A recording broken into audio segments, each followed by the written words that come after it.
అన్నాలు తిన్నాక కొడుకు కోడలు ఇద్దరు ఒకరి చేతులు ఒకరు కడుక్కోవాలా.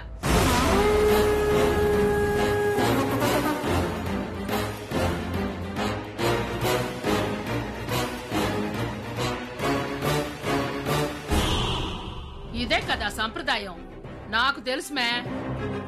వాళ్ళట్టనే చేస్తారు గాని నువ్వు ఆకులెత్తు. నేను చెప్పేది కూడా ఆకులెత్తే సంప్రదాయం గురించే. ఎవరు వడ్డిస్తే వాళ్లే ఆకులెత్తాలి.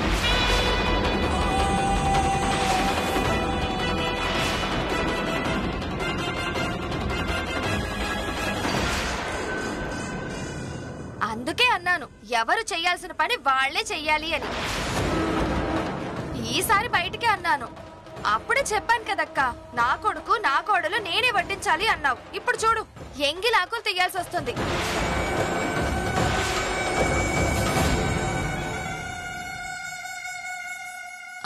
అత్తయ్య నేను తీసేస్తాను. ఆగుమే. సీమలో సాంప్రదాయాలు ఇట్నే ఉంటాయి. ఎవరు చెయ్యాల్సింది వాళ్లే చెయ్యాలా. నా కొడుకు కోడలు ఎంగిలాకులు ఎత్తడానికి నాకేమి నామోషి. మీరు పొయ్యి చేతులు కడుక్కోండి. ఒకరి చేతులు ఒకరప్ప, మర్చిపోబాకండి.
అయ్యో నా చీర. ఎవరైతే చెయ్యి కడుగుతారో వాళ్ల చీర చెంగుతోనే చెయ్యి దుడుచుకోవాలి. సీమ సాంప్రదాయం. నా చెయ్యి నన్ను అడుగుతావేంటి? కావాలంటే కడుక్కో, లేదంటే అలాగే వదులుకో. ఏం చేస్తున్నావు? వదులు. సీమ సాంప్రదాయం. మీరు నా చెంగుతో తుడుచుకున్నప్పుడు నేను మీ పంచతో తుడుచుకోవాలి కదా. కాకపోతే చేయి కడిగితే కడిగిన చేయి తుడుస్తా, కడగకపోతే ఇలాగే తుడుస్తా. ఆలోచించుకోండి. ఎంగిలి చెయ్యా, కడిగిన చెయ్యా? సర్లే కడుగుతా.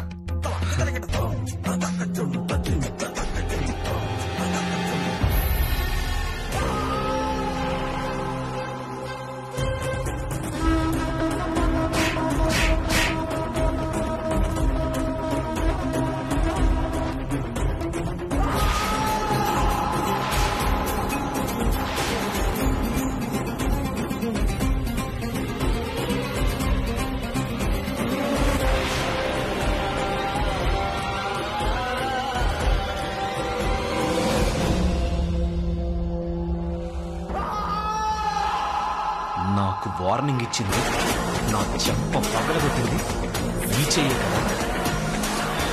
చెంప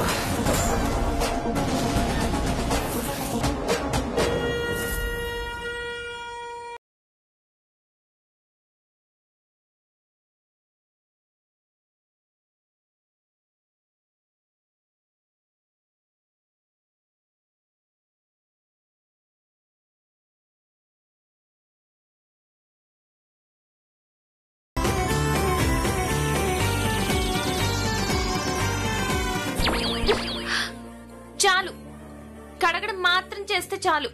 అయిపోయింది.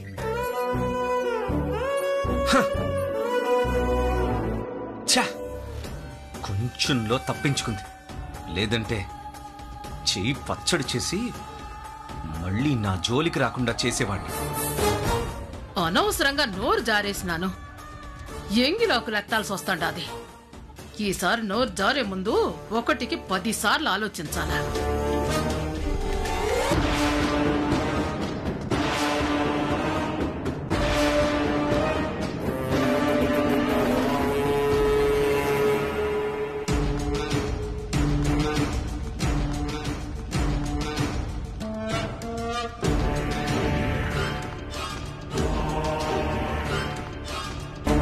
శభాషమ్మా.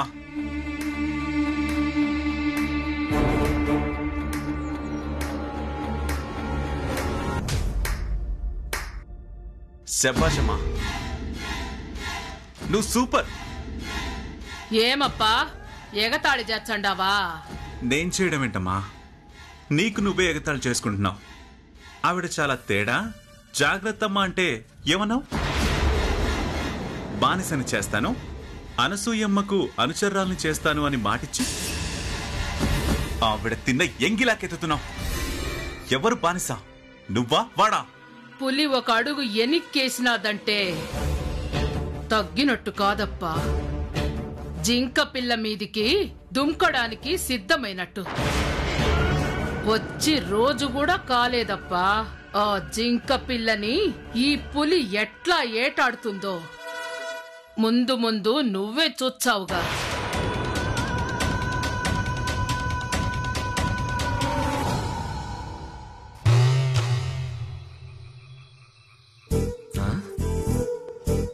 దిండు దుప్పటి ఎక్కడ పెట్టాను? ఉతకడానికి ఏమన్నా వేసారా?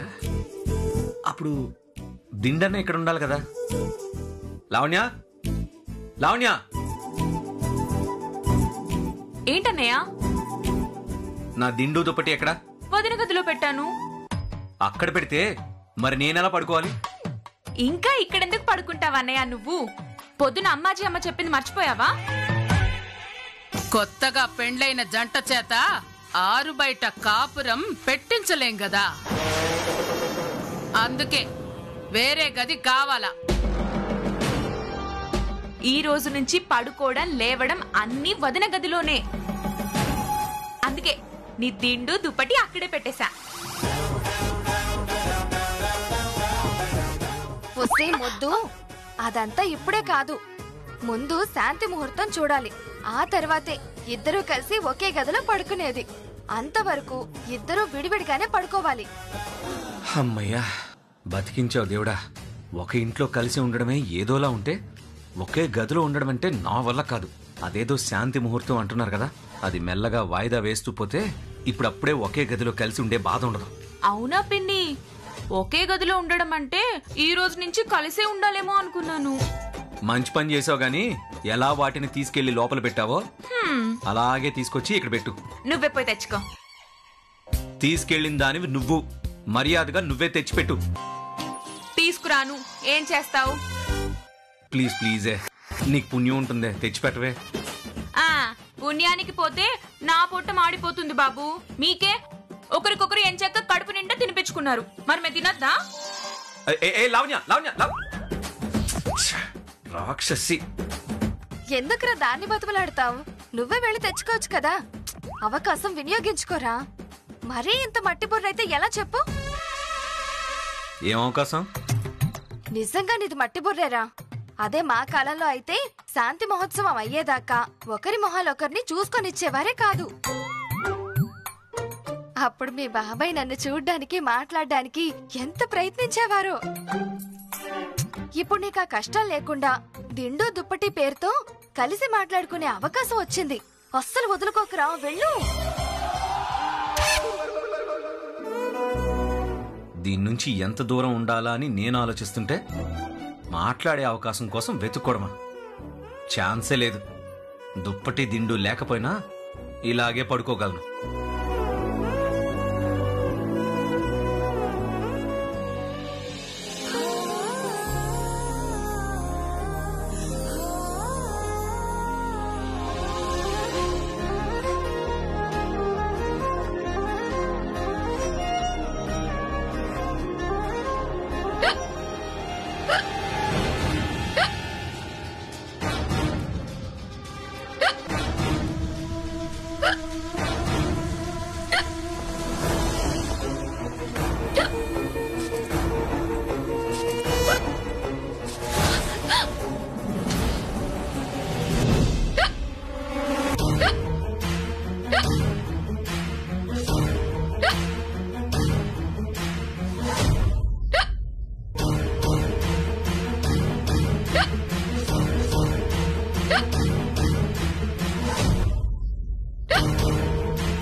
ఈ వెక్కిల్ తగ్గట్లేదేంటి?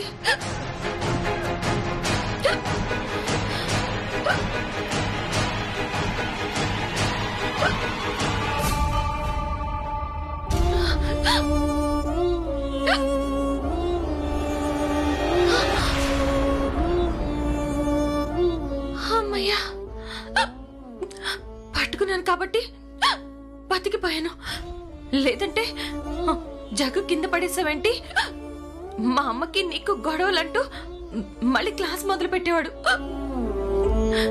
ఈ ఇంట్లో చిన్న చప్పుడు చేయాలన్నా ఆలోచించాల్సి వస్తుంది.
బాగా చదువుకున్నావట కదా, పైగా గోల్డ్ మెడల్ ఏదో వచ్చిందన్నారు. ఇదేనా నీ తెలివితేటలు? గ్లాసుడు గ్లాసుడు నీళ్లు తాగితే కడుపు బుద్ధి కాని వెక్కిళ్ళాగో.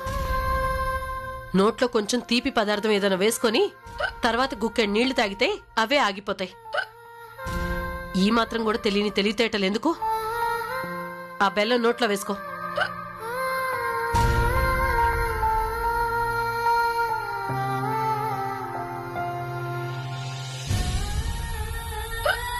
చూస్తావేంటి? తిను.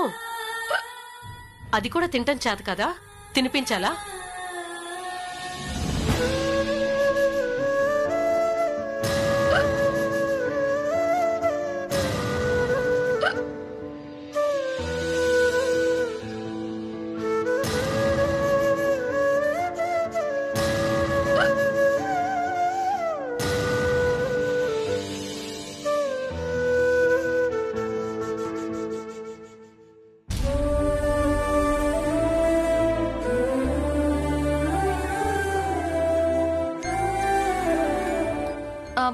ఒక్క నిమిషం అత్తయ్య. నా మొహం చూడ్డానికి కూడా ఇష్టపడరు, కానీ నేను వెక్కిళ్లతో ఇబ్బంది పడుతుంటే మీరే వచ్చి నా వెక్కిళ్ళు ఆపారు. నా మీద కోపం అనుకోవాలా, ప్రేమ అనుకోవాలా? నాకైతే తెలియని విషయాలు మందలిస్తూ నేర్పించే మా అమ్మలాగే అనిపించారు.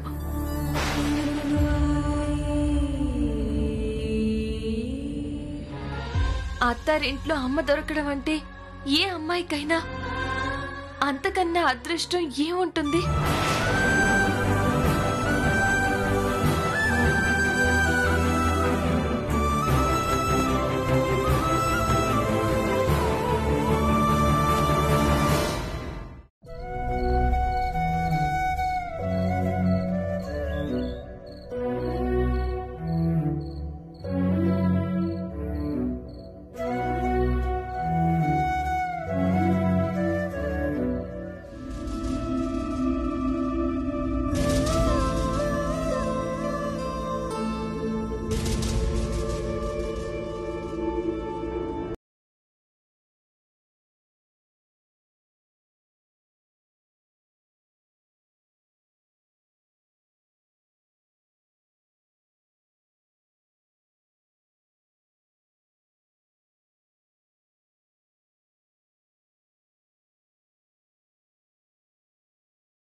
మరి అమ్మాజీ కొడుకే ప్రాణం, కొడుకే సర్వస్వం అని కబుర్లు చెప్పి బయట పడుకోనిస్తుందేంటి?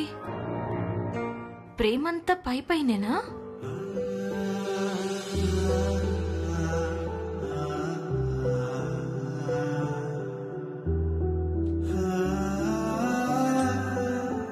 పాపం చలికి ఎలా వణికిపోతున్నాడో. ఎంత మొరటోడైతే మాత్రం దుప్పటి దిండు లేకుండా పడుకోవాలా?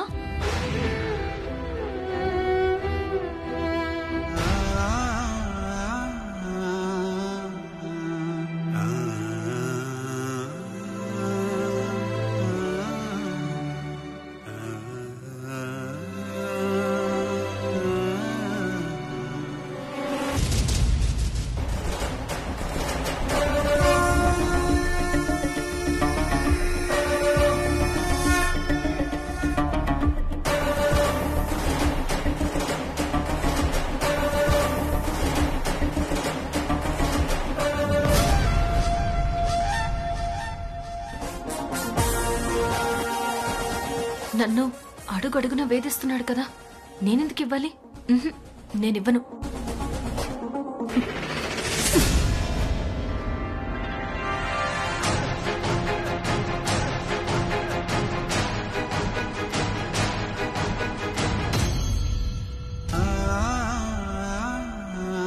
పాపం కదా, తను చలిలో వణికిపోతున్నాడు. సర్లే, ఇచ్చేద్దాం.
వాణ్ణి నేను కనకపోయినా వాడు నా అక్క కొడుకు. మా అక్క చనిపోతే పసిబిడ్డగా ఉన్న వీడికి అమ్మనవుదామని ఇదిగో ఈయనని రెండో పెళ్లి చేసుకున్నాను. నువ్వు నెలల పిల్లాడిగా ఉన్నప్పుడు మీ అమ్మ చనిపోతే అప్పుడు నా చెయ్యి పట్టుకున్నావురా. ఇలాగే ఆ క్షణంలో మా అక్క మమ్మల్ని వదిలేసి వెళ్ళిపోయిందనిపించలేదు, నిన్ను నా కోసం వదిలి వెళ్ళిపోయిందనిపించింది. అప్పుడు నిన్ను నా చేతుల్లోకి తీసుకున్నాను రా.